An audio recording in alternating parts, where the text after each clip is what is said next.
Given that we just found out that the Cowboys hired Brian Shermanheimer as the Cowboys head coach, it got me thinking about Colorado since now we know that Deion Sanders will be back for his third year at Colorado. And year two, I mean, just a testament to the adversity that they faced, the adjustments that they want to make on defense, and most importantly, the big playmakers in Travis Harris and Shador Sanders who completely balled out and made Colorado a pretty hot team going into the later stages of the season, and even made a little bit of noise in the Big 12 conversation too.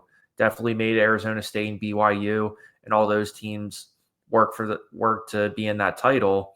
But it got me thinking, asking, is Colorado's football success is it sustainable as it is right now?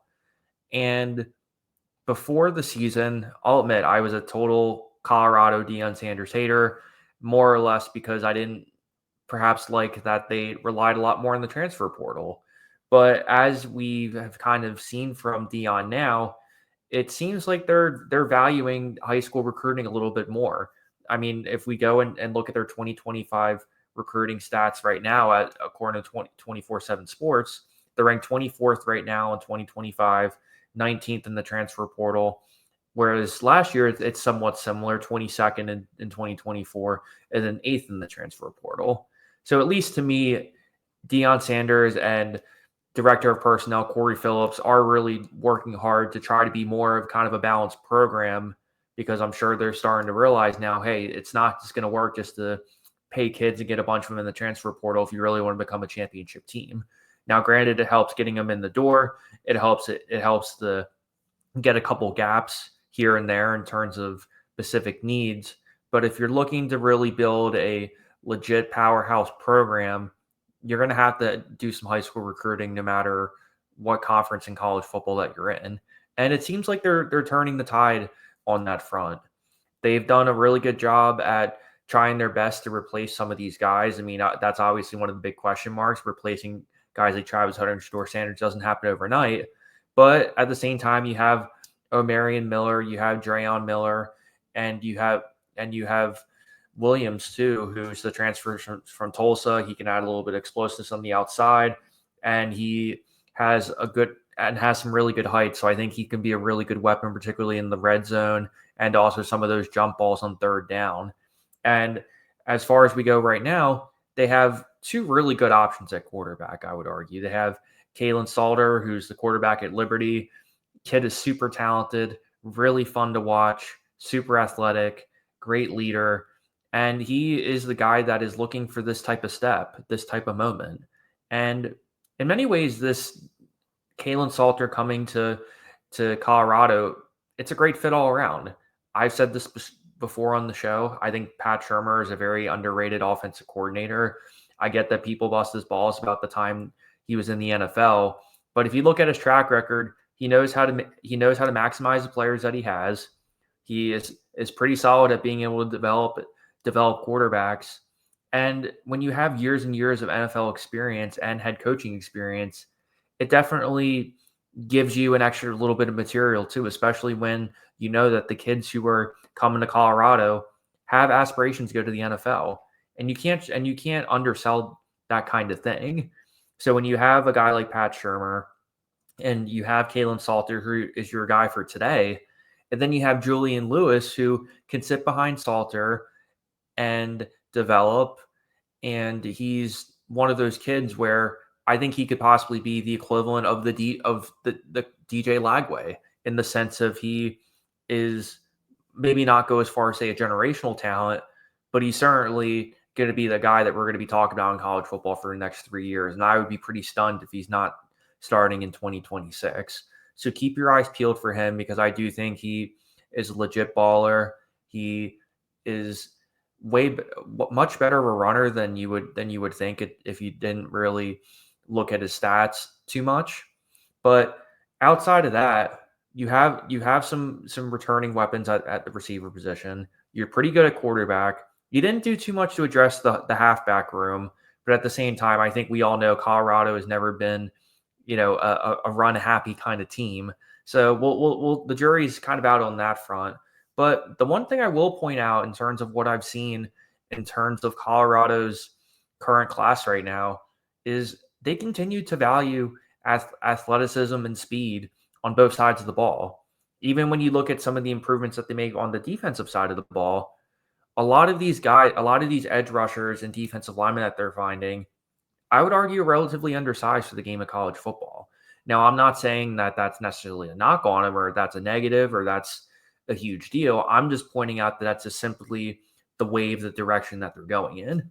Now, granted, they are bringing back a couple guys on defense who I think will make it a little bit easier for them in some regard. But I think what's going to be fascinating about this Colorado team is that they're going to have to rely on some guys who have not been on as big of a stage as some of these other players have been.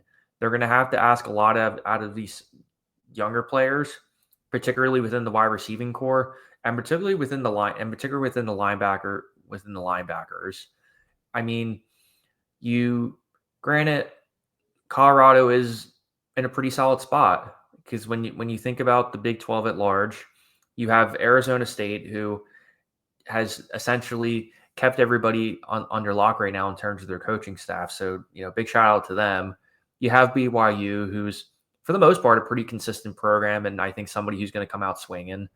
You have Utah, who is always kind of a wild card. Now, granted, they're probably going to have a little bit of a rebuild, but the Big 12 is wide open this year.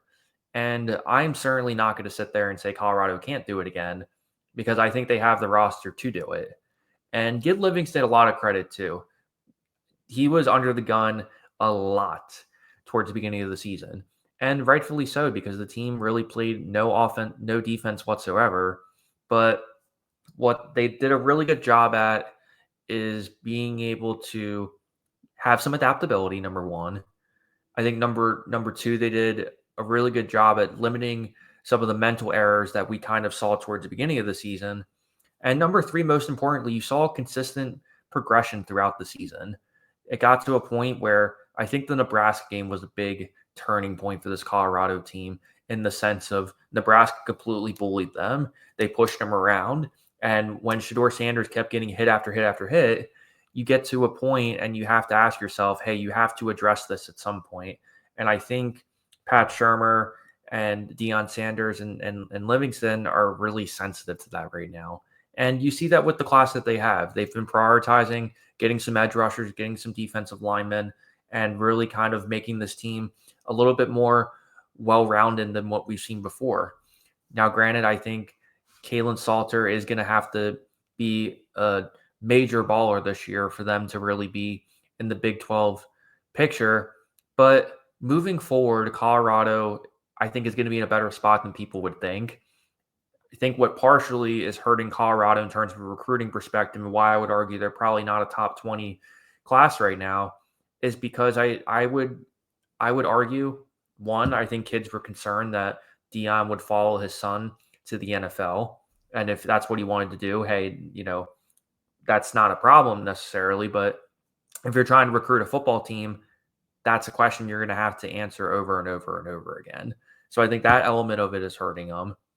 Number two, I think you're worried about to some degree. Does Colorado value longevity and sustainability as much as some other Big 12 programs that they're competing against necessarily? Because you look at the BYUs of the world, you look at the Utahs of the world, you look at even Kansas with Lance Leopold, or even Baylor. Dave Arnott has been there for 5 or 6 seasons now. So I think those are kind of the differences in those. And even Iowa State, I'll even throw Iowa State out there. That's another great example with Matt Campbell. But moving forward, I think those are the two questions that Deion's going to have to continue to address in order for them to be a consistent threat within the Big 12. But no, I would actually sit there and say I don't think this is a fluke this time, as much crap as I talked about Colorado at the beginning of the season. But right now they are really in a strong position to be able to make a move, considering that they have their guy of the future and they have the guy for now. You did a really good job of getting some really good wide receiver pieces. You got Joseph Miller, who's got some size on the outside. You're beefing up your offensive line. You're attacking getting some edge rushers who's got some speed and can handle the perimeter.